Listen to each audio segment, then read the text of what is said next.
രക്ഷകൻ നീതിയിൻ സൂര്യനായി തേജസ്സിൽ വെളിപ്പെടുമേ. എൻ പ്രിയ രക്ഷകൻ നീതിയിൻ സൂര്യനായി തേജസ്സിൽ വെളിപ്പെടുമേ. താമസമെന്നിയെ മേഘത്തിൽ വരും താൻ, താമസമെന്നിയെ മേഘത്തിൽ വരും താൻ. കാന്തയമെന്നെയും ചേർത്തിടും നിശ്ചയമായി. എൻ പ്രിയ രക്ഷകൻ നീതിയിൻ സൂര്യനായി തേജസ്സിൽ വെളിപ്പെടുമേ. യെരൂശലേമിൻ തെരുവിലൂടെ കുരിശുമരം ചുമന്നു കാൽവരിയിൽ നടന്നുപോയവൻ. യെരൂശലേമിൻ തെരുവിലൂടെ കുരിശുമരം ചുമന്നു കാൽവരിയിൽ നടന്നുപോയവൻ. ശോഭിത പട്ടണത്തിൽ മൂത്തുകളാലുള്ള, ശോഭിത പട്ടണത്തിൽ മൂത്തുകളാലുള്ള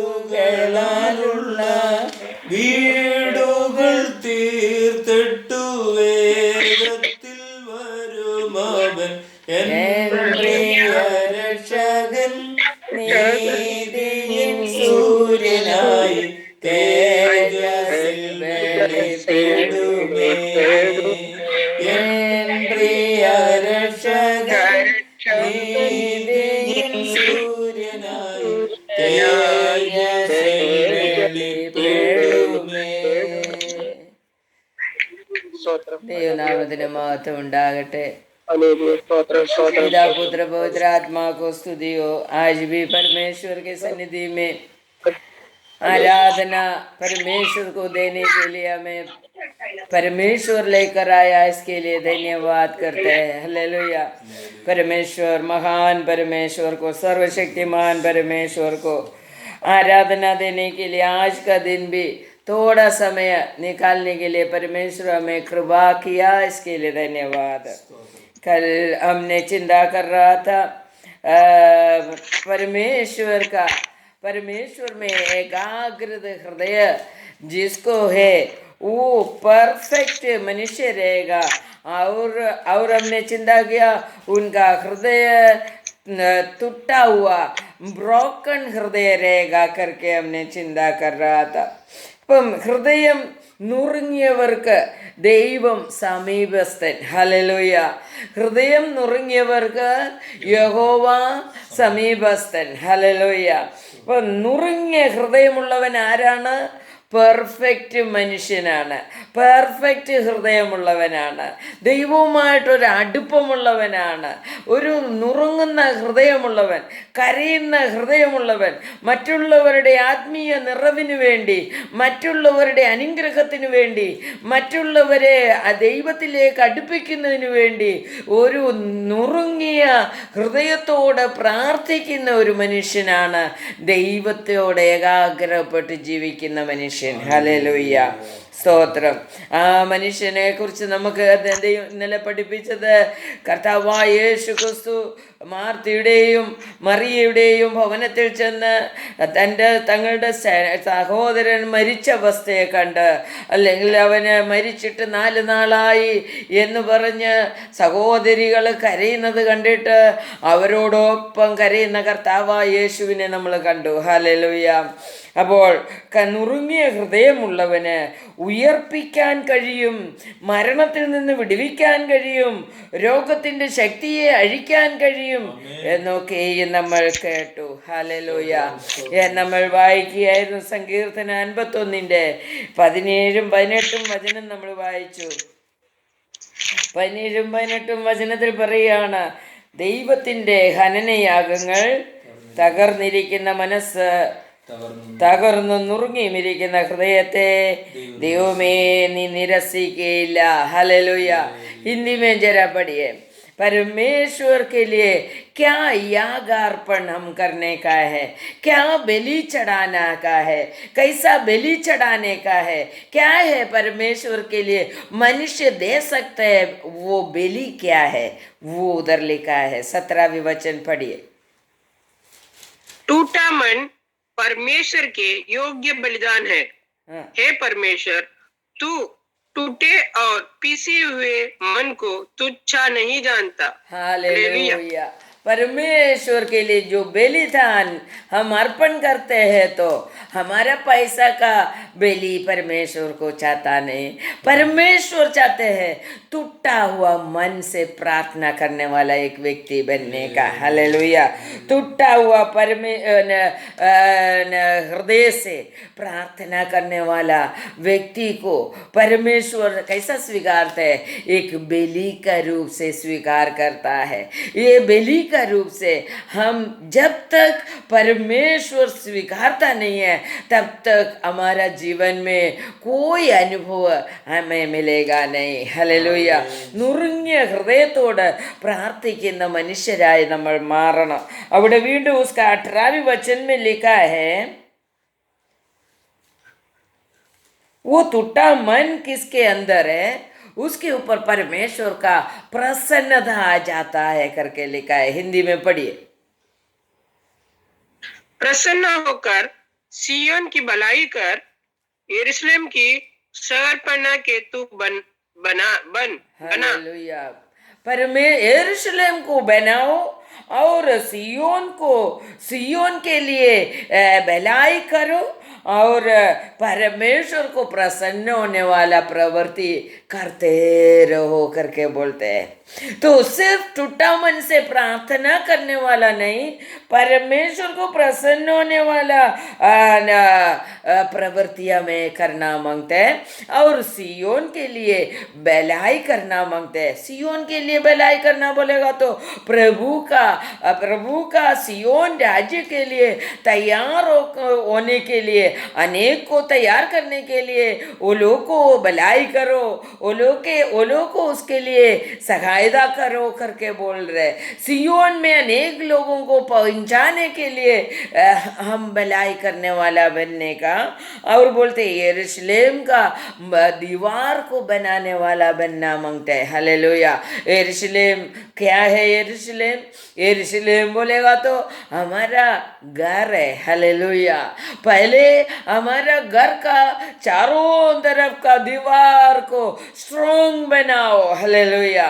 हमारा घर को स्ट्रॉन्ग बनाओ, हमारा यरूशलेम को बनाओ करके परमेश्वर बोल रहे हैं. तो पहले हमें परमेश्वर से प्रार्थना करने का, टूटा मन से एकाग्र होकर परमेश्वर से प्रार्थना करने वाला लोगों के ऊपर परमेश्वर का प्रसन्नता आ जाता है. तो ये प्रसन्नता प्राप्त करते हुए हम प्रार्थना करेगा तो हमारा जीवन में परमेश्वर बदलाव देते रहेगा, अनुग्रह देते रहेगा और हमें उनका बलि का रूप से स्वीकार करते रहेगा.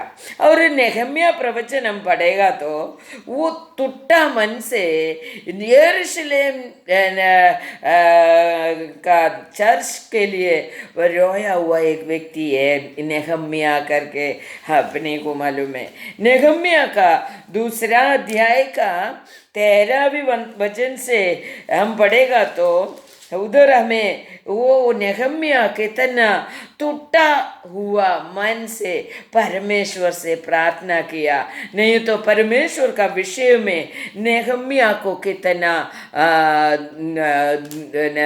परमेश्वर का चर्च, नहीं तो वो मंदिर टूटा हुआ अवस्था देखा तो परमेश्वर को, नेहम्या को कितना दुख आ गया था करके उधर से हमें मालूम पड़ता है.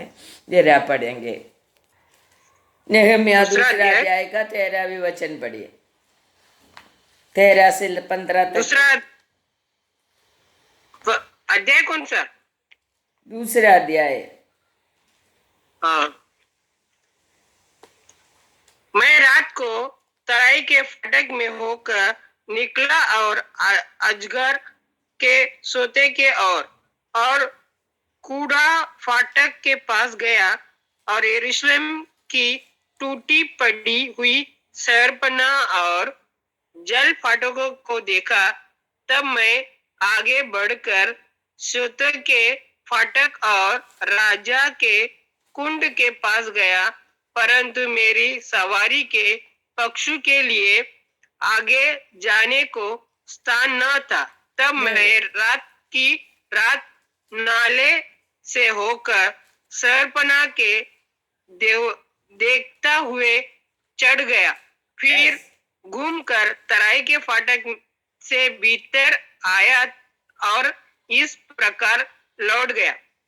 बस हालेलुया। उधर अपने को मालूम पड़ता है यरूशलेम मंदिर का दीवार पूरा, मंदिर तोड़ गया, दीवार पूरा टूट गया करके मालूम पड़ा। तो वो देखने के लिए नेहम्याह गया करके उधर से हमें मालूम पड़ता है। वो पहले अध्याय का 4 हम पढ़ेगा तो उसका न्यूज़ सुना तो नेहम्याह रोने लगा करके उधर से हमें मालूम पड़ता है।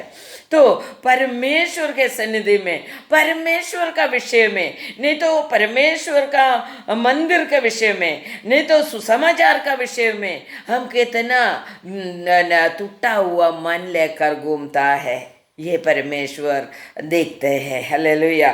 जरा पढ़िए पहले अध्याय का, नेहम्याह पहले अध्याय का 4 पढ़िए। രാജാവിനോട് ये बात നിന്റെ അപേക്ഷ എന്ത് എന്ന് ചോദിച്ചു. ഉടനെ नेहम्याह पहले अध्याय का 4 पढ़िए। ये बातें सुनते ही मैं बैठकर रोने लगा और कितने दिन तक विलाप करता और स्वर्ग के परमेश्वर के सम्मुख उपवास करता और यह कहकर प्रार्थना करता रहा। हालेलुया। देखा यरूशलेम का दीवार टूट गया करके मालूम पड़ा तो कितना दिन तक वो रोते हुए, उपवास करते हुए, दुख से उपवास करते हुए स्वर्ग का परमेश्वर से प्रार्थना करते रहा करके लिखा है। तो हमें परमेश्वर का विषय में हम कितना दुखित होता है।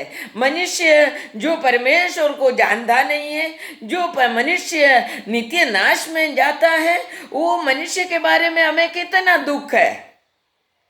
नहीं तो परमेश्वर का सुसमाचार नहीं हो रहे, उसके बारे में हमें कितना दुख है। इधर नेहम्याह यरूशलेम का चर्च का दीवार टूट गया करके, यरूशलेम तोड़ दिया करके मालूम पड़ा तो वो रोकर उपवास करने लगा करके उधर लिखा है। तो ये व्यक्ति से परमेश्वर को कितना प्यार रहेगा, और परमेश्वर का विषय के लिए हम कितना टूटा हुआ मन लेकर घूमता है। हमारा परमेश्वर का विषय में हम कितना लगाव रखते हैं, इसका बारे में हमें सोचना मांगते हैं।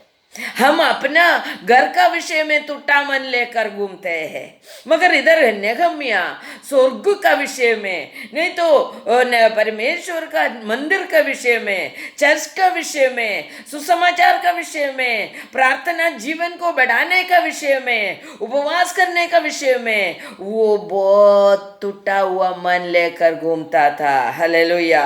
प्रार्थना करता था करके उधर से हमें मालूम पड़ता है।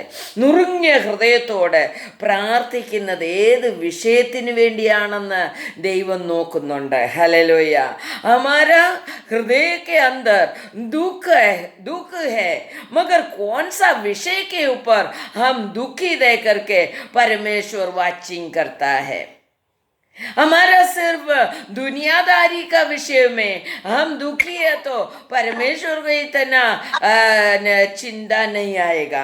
यदि हम परमेश्वर का विषय के लिए हम दुखी दे, परमेश्वर का विषय में बढ़ोतरी पाने के लिए हम दुखी दे, हमें उपवास कर कर एक परमेश्वर का राज्य के लिए अनेक व्यक्ति को तैयार करने के लिए हम टूटा हुआ मन लेकर घूमते हैं और प्रवृत्ति करते हैं तो परमेश्वर को बहुत अच्छा लगेगा। हालेलुया।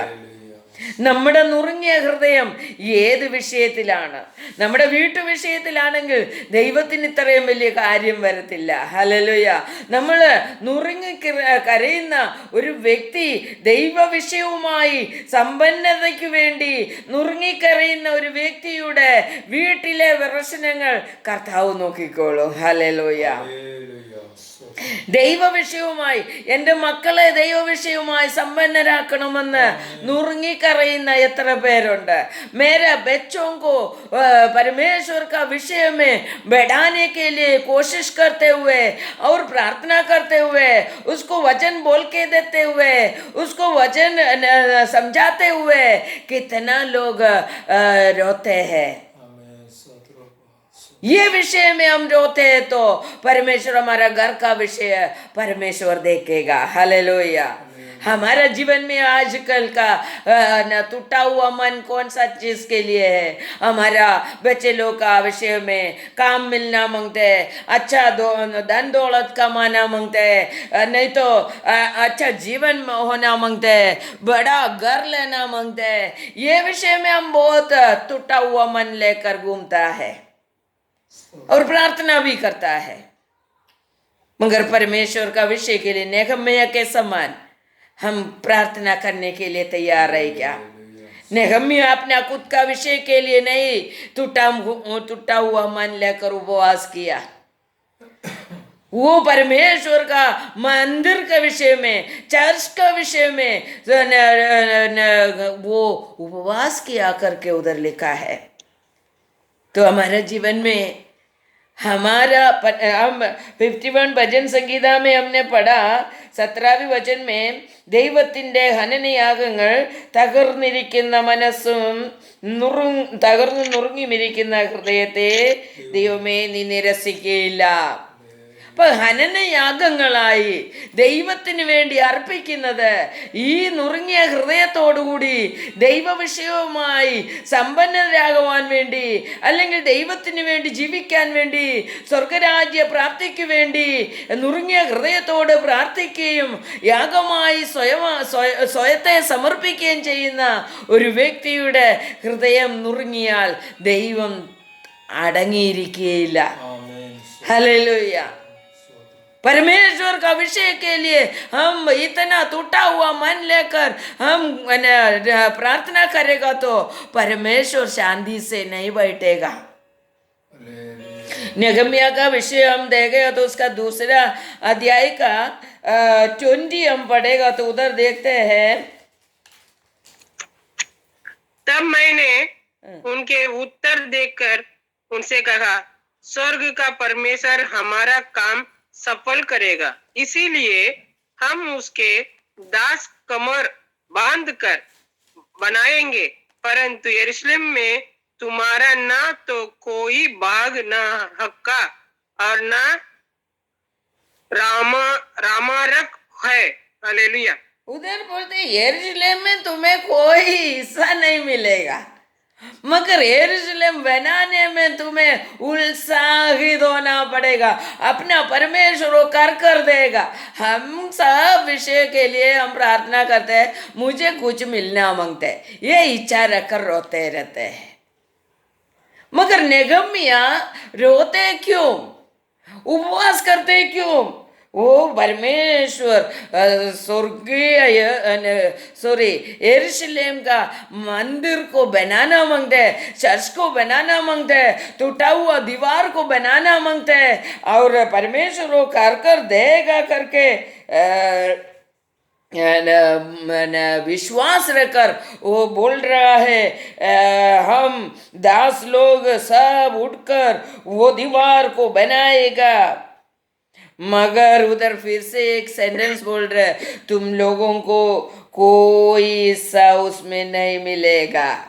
യെരൂശലേമിൽ ഓരോ ഓഹരിയും അവകാശവും ജ്ഞാപകവുമില്ല. ആർക്ക്? നിങ്ങൾക്ക് പണിയുന്നവർക്ക്. ഹല്ലേലൂയ. പണിയുന്നവർക്ക് യെരൂശലേം ചർച്ച് പണിഞ്ഞാൽ ചർച്ചിനകത്തെ ഒരു നമുക്കൊക്കെ അറിയാം, ഇന്ന് പള്ളിയുടെ എന്തെങ്കിലും കെട്ടിടങ്ങളൊക്കെ പണിയുമ്പോഴേ അവിടെ വലിയൊരു ഫോട്ടോ വെക്കാനുള്ള സ്ഥലം കൊടുക്കും.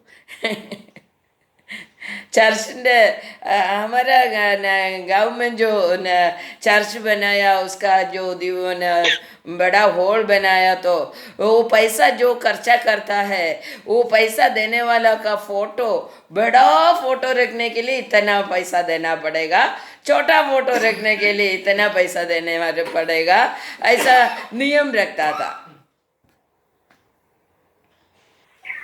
അപ്പം ഇന്ന് ലോകത്തിൽ നമ്മൾ ചെയ്യുന്നത് ദൈവാലയത്തിന് വേണ്ടിയൊക്കെയും ചെയ്യുമ്പോൾ നമുക്ക് അവിടെ ഒരു സ്ഥാനം ലഭിക്കുന്നുണ്ട്. ഹല്ലേലൂയ.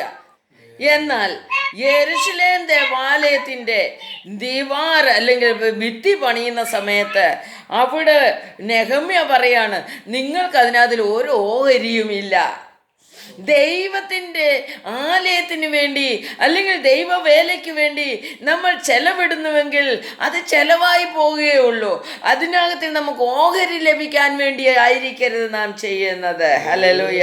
परमेश्वर का नाम के लिए हम कुछ भी करेगा तो मुझे वो मिलना मांगते तो मैं ये करेगा करके हमें बोलकर हम कुछ करने का जरूरत नहीं.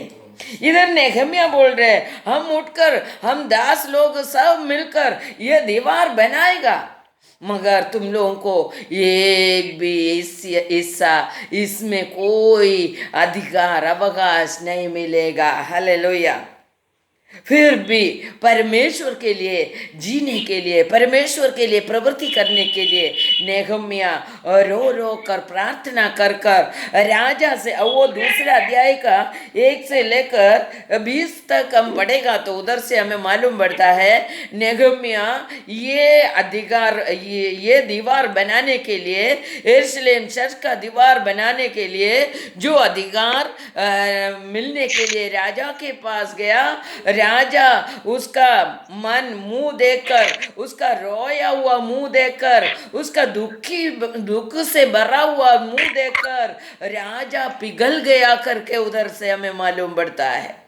राजा अधिकार दे दिया, तुम जाकर तुम इतना दुखी क्यों है, तुम इतना क्षीणित क्यों है, इतना थका हुआ क्यों है, ऐसा करके राजा नेहम्या से पूछने लगा. तो विषय राजा को बोलने का समय राजा क्या किया, राजा वो दीवार बनाने के लिए, यरूशलेम दीवार बनाने के लिए जो खर्चा है, जो जरूरत है, सब कुछ राजा दे दिया करके उधर से हमें मालूम पड़ता है.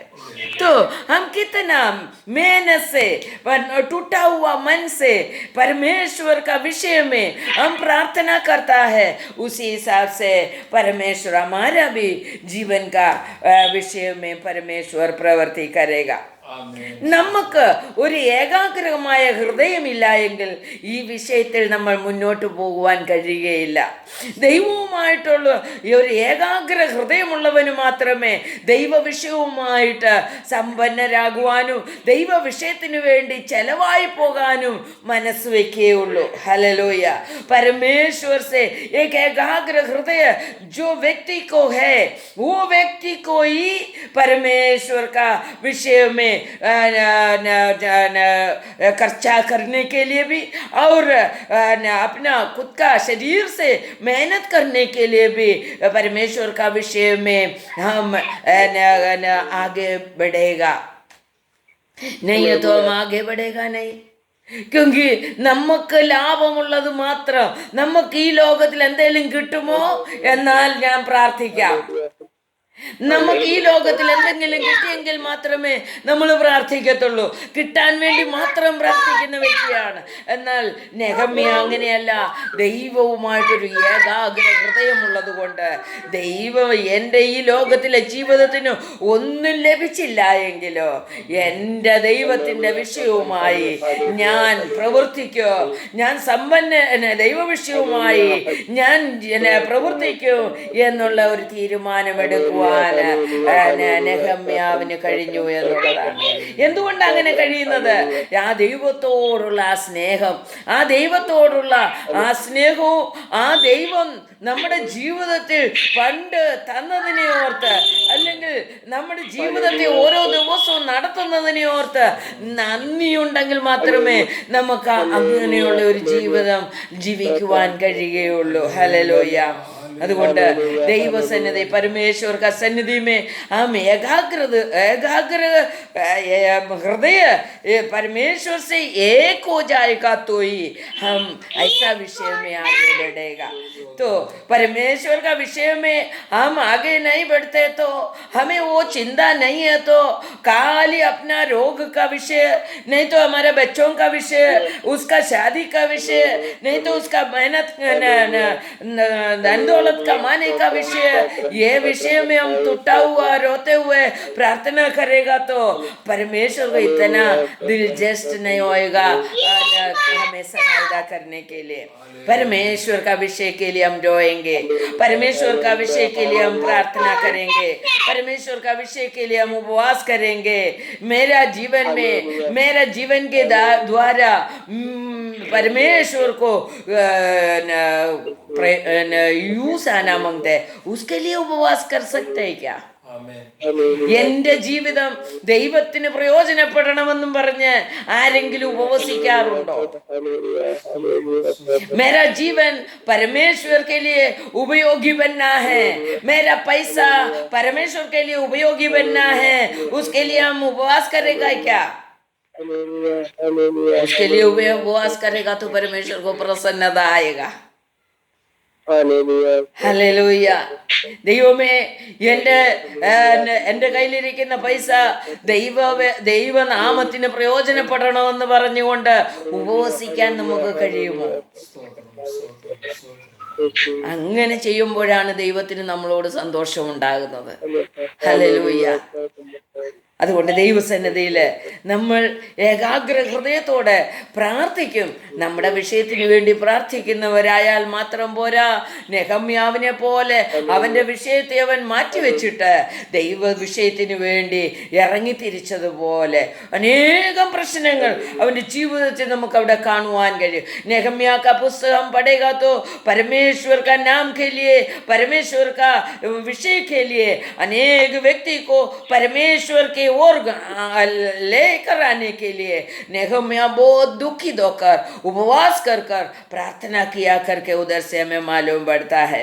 दानियल के बारे में हमें मालूम है, 10वां अध्याय का 8वां वचन बहुत से बार हमने पढ़ा है. ദൈവത്തിന്റെ ഏറ്റവും പ്രിയനായവൻ എന്നാണ് അവിടെ എഴുതിയിരിക്കുന്നത്. 10वां अध्याय का 8वां वचन मिलेगा, परमेश्वर का सबसे प्रिय मनुष्य करके दानियल के बारे में लिखा है. ദൈവത്തിന്റെ ഏറ്റവും പ്രിയനായവൻ വചനത്തിന്റെ മുമ്പിൽ, അരുളപ്പാടുകളുടെ മുമ്പിൽ വിറയ്ക്കുന്നവനായിരിക്കും. ഹല്ലേലൂയ. हम परमेश्वर का प्रिय है तो हम वचन के सामने, परमेश्वर का वादा के सामने, परमेश्वर का वचनों के सामने, नियमों के सामने हम कांपते हुए आएगा. ഹല്ലേലൂയ. ദൈവത്തിൻ്റെ പ്രിയനായ മക്കൾക്ക് മാത്രമേ അവൻ്റെ വചനത്തെ കേട്ടിട്ട് വിറച്ചുകൊണ്ട് ജീവിക്കാൻ കഴിയുള്ളൂ. അത് ഭയങ്കര വചനമാണെന്ന് നമുക്കൊന്ന് തോന്നുവാനിടയായി തീരണം.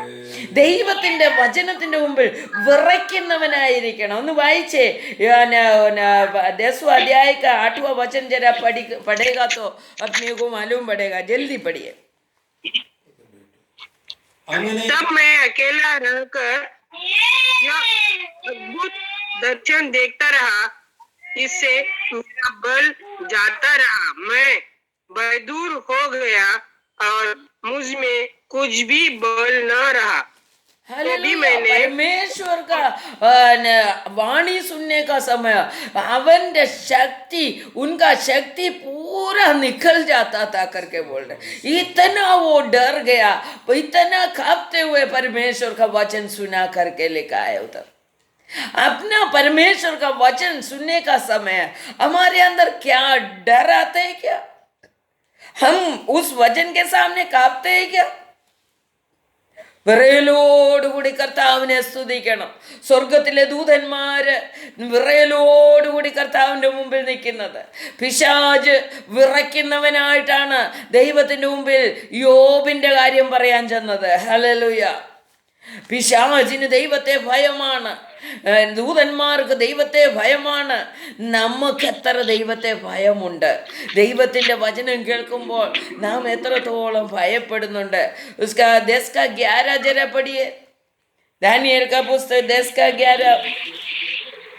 तब उसने मुझसे कहा, हे दानियल, हे अति प्रिय पुरुष, जो वचन में तुझसे कहता हूँ उसे समझ ले और सीधा खड़े हो, क्योंकि मैं अभी तेरे पास भेजा गया हूँ।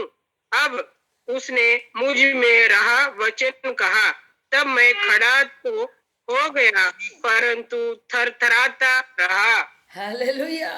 उठो, तुम ये वचन श्रद्धा से सुनो तो करके बोला तो, पर दानियल उठ के खड़ा हो गया, मगर थर थराते रहा करके लिखा है. വിറച്ചുകൊണ്ട് നിൽക്കുകയായിരുന്നു. ദൈവത്തിൻ്റെ മുമ്പിലും ദൈവത്തിൻ്റെ വചനത്തിൻ്റെ മുമ്പിലും വിറയ്ക്കുന്ന ഒരു ഹൃദയമുള്ള, ഒരു ശരീരമുള്ള, ഒരു മനസ്സുള്ള ഒരു വ്യക്തിയായി നാം മാറണമെന്ന് ദൈവം ആഗ്രഹിക്കുന്നു. परमेश्वर के सामने कांपते हुए खड़ा रहकर उनका वचन को सुनने वाला, उनके वचन के अनुसार जीने वाला और श्रद्धा से उसका उनका वचन सुनने वाला हम बिना मांगते करके परमेश्वर बोल रहा है. तो ही हमारा टूटा हुआ मन से जो प्रार्थना है वो परमेश्वर स्वीकारेगा. कैसा स्वीकारेगा? बलि का रूप से स्वीकारेगा. हालेलुया. നമ്മുടെ പ്രാർത്ഥന ഒരു ബലിയായി ദൈവത്തിന് സ്വീകരിക്കുവാൻ ഇടയാകണമെങ്കിൽ നാം അവൻ്റെ വചനം കേൾക്കുന്നത് എത്രത്തോളം ആ വിറയലോടും ഭയത്തോടും കൂടി ആയിരിക്കണം എന്നാണ് അവിടെ ദൈവം പറയുന്നത്. അതുകൊണ്ട് ദൈവത്തിൻ്റെ വചനത്തിന് മുമ്പിൽ വിറയ്ക്കുന്ന ഏകാഗ്ര ഹൃദയമുള്ള, ദൈവവുമായിട്ട് പൂർണ്ണമായും അടുപ്പമുള്ള ഒരു വ്യക്തിയായി തീരുവാൻ ഈ വചനം നമ്മളെ സഹായിക്കട്ടെ. ഈ വചനം മൂലം ദൈവം നമ്മളെ അനുഗ്രഹിക്കുമാറാകട്ടെ. നമുക്ക് ദൈവസന്നിധിയെ സമർപ്പിച്ചുകൊണ്ട് നമുക്ക് പ്രാർത്ഥിക്കാം. ഇതിൻ്റെ ബാക്കി ഇങ്ങനെ ഒത്തിരി കാര്യങ്ങൾ ഈ ഏകാഗ്ര ഹൃദയമുള്ളവരെ കുറിച്ച്, അല്ലെങ്കിൽ അത് സംഭവിക്കുമ്പോൾ എന്താണ് സംഭവിക്കുന്നതെന്ന് പറയുവാൻ ദൈവം ബൈബിളിൽ കൂടി എന്നെ കാണിച്ചു തന്നു. ഒത്തിരി കാര്യങ്ങൾ പറയുവാനുണ്ട്. ദൈവത്തിൻ്റെ സന്നിധി നമുക്ക് സമർപ്പിച്ചുകൊണ്ട് ഓരോ ദിവസവും നമ്മുടെ ഹൃദയത്തെ ഏകാഗ്രപ്പെടുത്തിക്കൊണ്ട് ജീവിപ്പാൻ ഈ വചനം നമ്മളെ സഹായിക്കട്ടെ. നാളെ ഇതിൻ്റെ ബാക്കിയായിട്ട് നമുക്ക് കേൾക്കാം. ദൈവം നമ്മെ അനുഗ്രഹിക്കുമാറാകട്ടെ. ആമേൻ. നമുക്ക് പ്രാർത്ഥിക്കാം. പ്രാർത്ഥന കരേങ്കെ. ഈ വചനത്താൽ ദൈവം നമ്മളെല്ലാവരും അനുഗ്രഹിക്കുമാറാകട്ടെ. ഈ വചനം നിങ്ങളെല്ലാവരും ഈ യൂട്യൂബ് ചാനൽ സബ്സ്ക്രൈബ് ചെയ്യണം. എല്ലാവരും ഇത് ഷെയർ ചെയ്ത് മറ്റുള്ളവർക്ക് കൊടുക്കുവാനിടയായി തീരണം. നമ്മൾ മുഖാന്തരം ദൈവനാമം മഹത്വം എടുക്കുമാറാകട്ടെ. ആമേൻ.